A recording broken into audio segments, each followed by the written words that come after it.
Hi everybody, I hope you are doing well. Today we'll talk about how to fix or help solve the problem of Luzia app. You will go to settings and you will click here.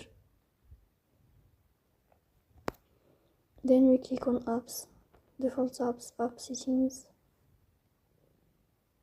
Here in this page you will search about the application of Luzia app and you will enter. Here in this page of app info, you will go to first stop and you will click OK. Here you will enter to the window of storage. Then we click on clear cache. Here we turn off your Wi-Fi and we turn on your Wi-Fi again to fix that problem. So that's all, don't forget to support us.